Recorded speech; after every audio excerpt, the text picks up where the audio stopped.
Aucun présage de malheurs ambiants dans le beau bois de l'extrême sud-ouest camerounais. Pourtant, la ville d'Akwaya, frontalière avec le géant nigérian, brise nombre de vies. Le taux de fréquentation scolaire est respectable. Cependant, la jeune fille est précédée d'une triste réputation de touriste à l'école. C'est à cause de la brémade due au mariage forcé. Les démons de la sexualité précoce hantent la ville. Elle recrute ses victimes parmi les filles et fillettes. Des filles veuves à la naissance, quand la fillette est tenue de mener une vie de chienne. Misères et mystères du mariage précoce, c'est le document de plaidoyer à plaquer aux yeux du monde.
L'année scolaire est en cours, mais des enfants, maudits par le sort, sont condamnés de chômer à domicile. Ils sont venus au monde dans un foyer de malchance. Leur mère a le statut d'épouse forcée. C'est une vie d'esclavage auprès de l'époux d'une autre. Il s'agit d'un mariage contracté quand elle n'était encore que fœtus. La tradition réduit toute épouse forcée à un ustensile de cuisine. La loi orale enchaîne aussi les enfants. Le père payeur de dot, même défunt, demeure leur propriétaire. Mes enfants ne font pas l'école. Je n'ai pas assez d'argent pour les envoyer. Mon amant non plus ne saurait le faire. Il n'est pas mon vrai époux. Lui, il se contente d'assurer l'éducation de ses propres enfants. Et pour lui, je suis libre de laisser mes enfants mourir de faim. Moi, c'est mon oncle. Il est allé emprunter de l'argent auprès d'un monsieur là. Il a contacté mon mariage alors que j'étais encore dans le ventre de ma mère. C'est ce qu'on m'a dit. Dès 5 ans, je suis donc effectivement allée vivre en mariage. J'ai compris que j'étais en mariage seulement quand j'avais déjà grandi. Même à 5-6 ans, quand l'homme constate que des petits garçons rôdent autour de la maison, il sera frappé de jalousie et il va vouloir passer à l'acte sexuel. J'avais l'impression d'être heureuse au départ, mais quand il a commencé à vouloir me violer, j'ai compris qu'il ne m'aimait pas du tout. Mon oncle paternel était souffrant. Il avait besoin de prise en charge à l'hôpital. Nul n'avait de l'argent. Comme je venais de naître, j'ai donc été donnée en mariage contre sa santé.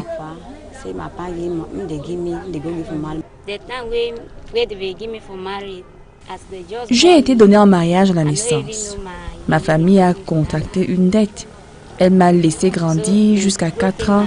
Dès la 5e année, je suis allée retrouver mon époux.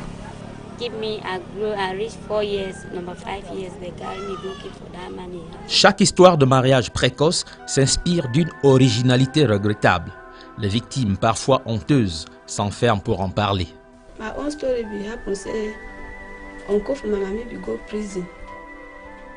Mon oncle maternel était en prison. Il fallait de l'argent pour le sauver. Mes deux sœurs aînées étaient déjà nées, ce qui n'était pas mon cas. Ma famille a donc choisi de prendre une dette. Malheureusement, elle avait déjà trouvé un autre mariage au Nigeria. Quant à l'autre sœur, elle est décédée. Restée seule. Restée seule. Je constituais la seule offre de mariage.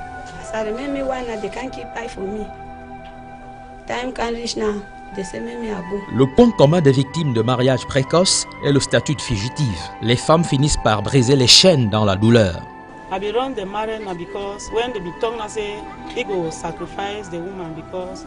Moi, j'ai dû fuir le mariage parce que je devais être offerte en sacrifice. Mon époux forcé avait déjà atteint le nombre d'enfants qu'il désirait. Il avait approuvé que la mort me soit donnée. J'avais rejoint en fait mon foyer à l'âge de 10 ans. Il abusait déjà de mon intimité en me faisant l'amour. Je lui ai fait un enfant 4 ans plus tard. Aucun séjour à l'extérieur ne m'était permis. Ma vie s'est arrêtée entre les champs et la maison. Pas moyen de tenir un livre en main. Je prenais mes bains sans savon. L'huile rouge était mon lait de toilette. Puis, sa vieille mère me servait de charme dans les repas. En fait, je vivais comme clouée sur place, sans la moindre volonté de fuir. Ce n'était pas possible. Mon époux forcé faisait partie d'une société secrète. Selon les clauses des membres, il fallait donner son épouse en sacrifice quand le nombre d'enfants souhaités était déjà atteint. Mon fils, le 3e, a été la victime. La victime sacrifiée au profit de la société secrète. Le décès de cet enfant m'a contraint de refuser d'être enceinte une autre fois. Il ne cessait de me faire des problèmes, surtout quand il avait pris un verre de plus. Moi, je n'ai pas vécu la paix avec lui. Très, très frêle j'étais. Voyez-vous.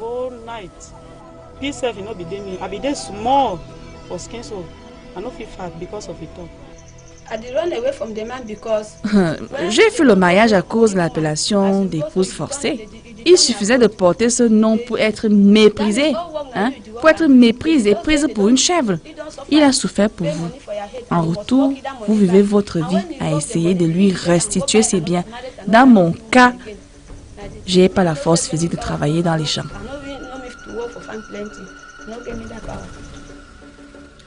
Elles ont beau prier Dieu, rien n'y fait. Mère et fille arpentent le sentier de la malchance. Les deux femmes partagent le destin de la honte éternelle.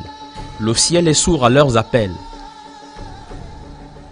C'est une maman vendue à sa naissance.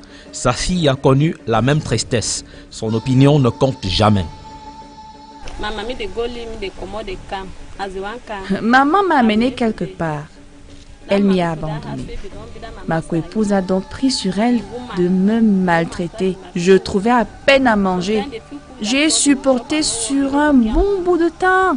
J'ai pris fuite un jour. Je suis venue ici auprès de ma mère. Elle m'a renvoyée dans mon foyer forcé. Je vous dis, je n'y ai connu que de la souffrance. Même pas de vêtements pour me couvrir. Rien du tout.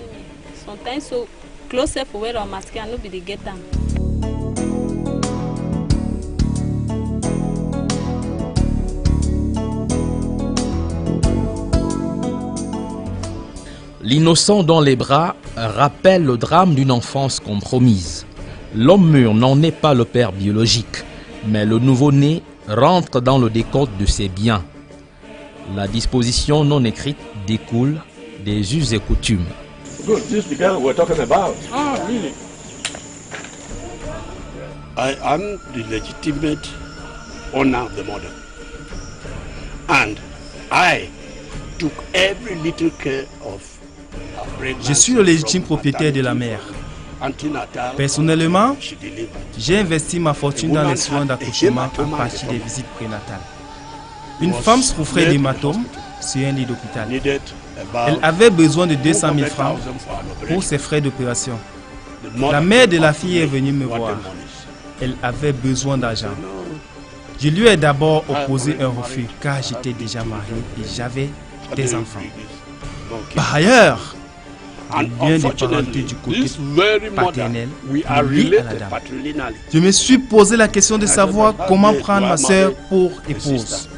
En retour, elle m'a posé la question: que faisons-nous donc de la mère qui est mourante à l'hôpital? La question m'a contraint de céder à sa demande. Je lui ai donné 200 000 francs pour couvrir tous les frais possibles. En retour, la fille m'a été expédiée ici. Je lui ai tout d'abord appris qu'elle est ma sœur. J'ai quelques frères au sein de la famille. Je lui ai donc proposé de faire son choix à défaut d'aller à l'école. Elle en avait choisi un. Since you are not interested to go to school, choose among all my little brothers whom you would want to get married to. And she chose one. Selon la tradition orale, chaque femme est bon marché. Quant au bon payeur, c'est la loge des personnes du troisième âge. The persons who had money were les gens qui avaient de l'argent, c'était les personnes du troisième âge. Quelle somme un jeune homme pouvait-il réunir pour prendre une femme en mariage? Les gens allaient donc en général vers des personnes assez riches. Quand vous êtes malade, vous allez vers lui. Il vous donnait 1000 francs pour vous soigner. Des visiteurs à domicile, Mombo, je n'ai pas de quoi les recevoir. Il vous donne un poulet. Tous ces dons sont enregistrés. À terre, vous vous rendez compte. Vous n'avez pas reçu grand-chose. Mais la dette est insupportable. Vous finissez par trouver la mort dans des conditions d'extrême misère quand votre fille subit le martyre auprès d'un croulant. La fille vit effectivement dans la même concession sous condition vente. Sa dépendance est totale. Tous ses parents sont déjà de regrettée mémoire. Aucune nouvelle en provenance de son village d'origine. La malheureuse vole d'un amant à l'autre dans l'espoir de décrocher un époux capable de la considérer comme femme. Quelqu'un d'autre avait financé mon mariage, mais il a permis à un autre de me prendre dans son foyer. Le frère en question m'a répudié. Je suis donc revenu sur mes pas, mais j'ai été ramené à ma misère de force par mes hommes. Le sort de damné de la terre l'a fait fondre en sanglots. Pour une fois, les grandes douleurs ne sont pas muettes. Ma coépouse m'a infligé des peines. Après chaque rapport sexuel, elle se moquait de moi.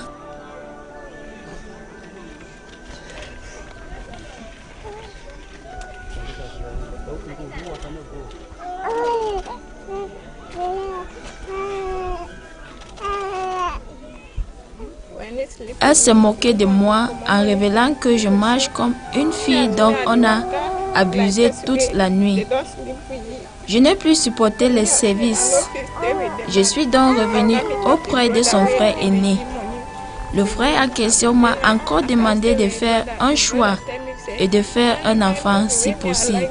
Elle a donné la vie au profit d'un autre. Le plus gentil en question n'est pas disposé à renoncer à la paternité plus financière que légitime. C'est certain que je poserai un refus parce que j'ai assez investi. Quand vous avez besoin d'un enfant, vous devez faire le minimum. Ne serait-ce que payer la dot.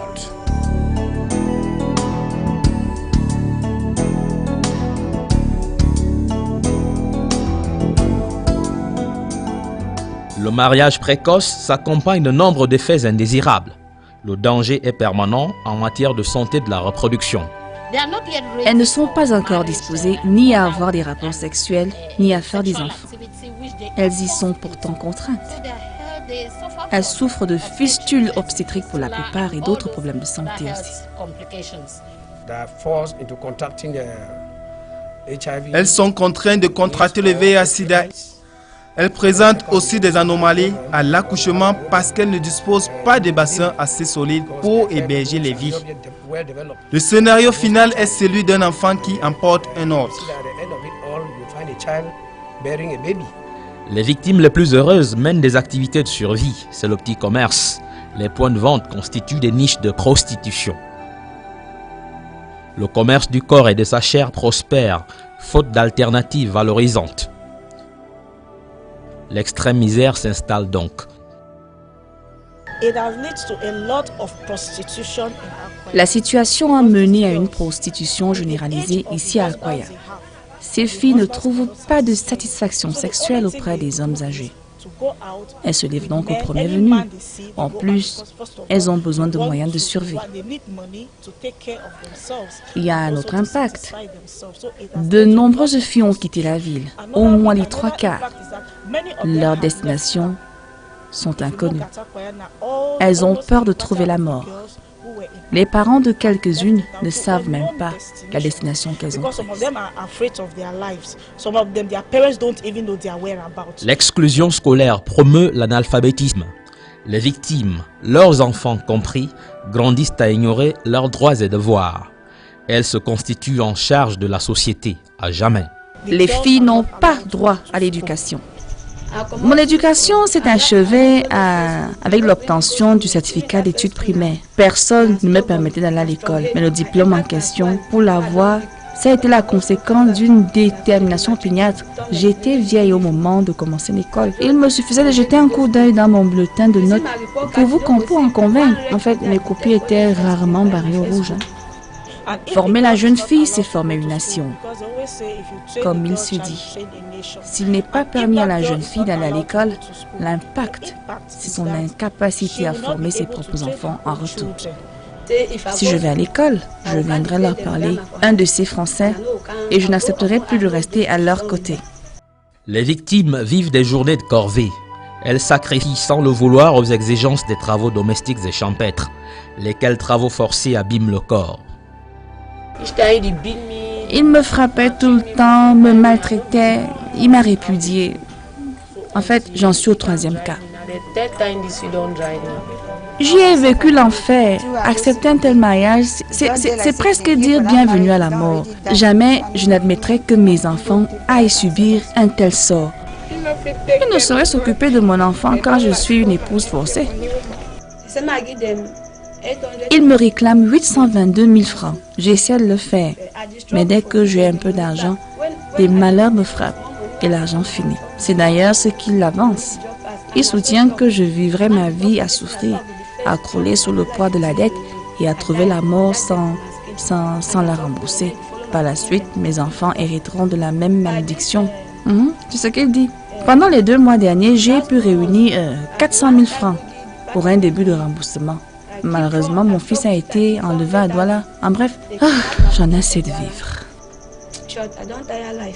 Les hommes entretiennent l'esclavage au biais de l'agitation des terreurs comme la peur et la mort. Elles viendraient frapper les victimes rebelles. Des malédictions et autres sorts maléfiques entraient les victimes toute leur vie durant. Il ne cesse de me rappeler d'ailleurs de lui rembourser son argent. Chaque fois que je suis frappé de malheur, il envoie quelqu'un et que je n'en suis qu'à mes débuts d'horreur. Je m'endormirai un soir pour ne plus jamais me relever le lendemain matin. Elles croient que si elles restent ici, elles sont obligées d'épouser ces hommes et que dans le cas contraire, elles trouveraient la mort. Je ne peux pas me remarier. Si je le fais et ai un enfant, il reviendra à mon époux forcé. Le statut d'épouse forcée vous sature de malchance. Les hommes se plaignent plutôt de la misère généralisée. La pauvreté, mal endémique, les contraint à chosifier la femme perçue comme objet sexuel. We no get cocoa, we no get cacao, coffee. So we get now this cash crop like rice, groundnut, beans, egusi. Nous ne disposons ni de cacao ni de café. Nos cultures de rente sont plutôt le riz, les arachides, le haricot et les autres. Nous n'avons pas assez d'argent. En cas de problème, vous cherchez à emprunter de l'argent. L'autre versant de cet emprunt consiste à donner votre fille en mariage. L'emprunteur a le droit de prendre la femme si c'est une fille à la naissance. C'est le poids des dettes ou des maladies. Il faut trouver des solutions à ces problèmes. Cet état des choses justifie le sacrifice de la fille. Because of debt where you owe, all sickness where they humble you. Now where you try for the pay back all this debt. Now they think that because of problem where they meet up you, now where you get for the out. La femme est au service des cautions financières en cas de malheur. Elle est donnée en échange contre des cas de maladie, d'hospitalisation, de décès, d'emprisonnement et autres. La fin de l'enclavement de la ville d'Akwaya par les travaux routiers, viendra servir la cause des victimes de mariage précoce. There was a certain group of the Catholic Diocese of Mamfi that came and even went as far as even reimbursing bride price that have been paid on some girls. Un groupe catholique du diocèse de Manfé procédait à des remboursements de la dot, mais l'opération n'a pas résolu le problème. Au contraire, des parents en prenaient davantage et attendaient que l'Église vienne rembourser. Then when they worried me, I'll hand over my daughter, the group will come now and liberate.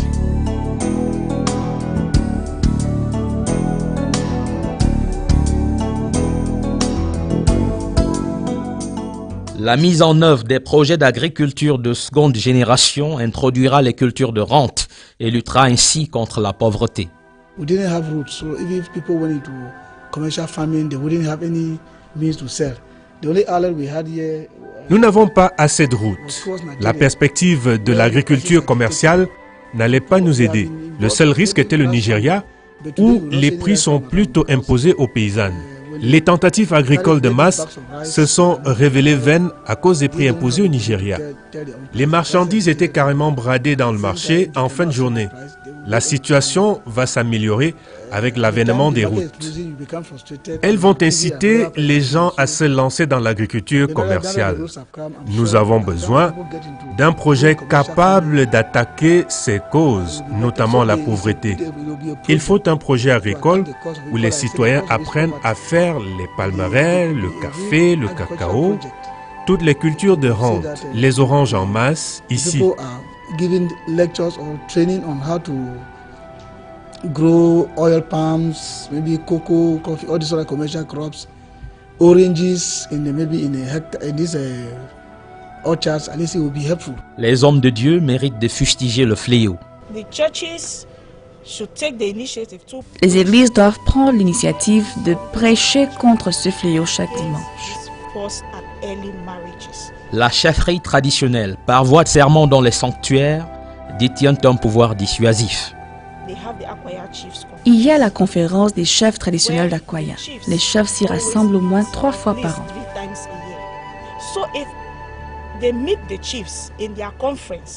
Les chefs doivent être rencontrés pour prendre des décisions. Toutes les décisions prises dans ces sanctuaires sont respectées à la lettre. Celui qui va à l'encontre de la décision des chefs trouve la mort. Il appartient donc aux chefs traditionnels de rassembler, de se retrouver dans le sanctuaire et de prêter le serment d'exiger aux hommes de mettre un terme à la pratique du mariage forcé au péril de leur vie. La condamnation systématique des bourreaux par les tribunaux donnera un coup de grâce aux dites pratiques. Il faut impliquer l'administration, les hommes en tenue, gendarmerie, policiers et militaires. La signature d'un décret proscrivant les mariages précoces et portant arrestation des coupables est impératif.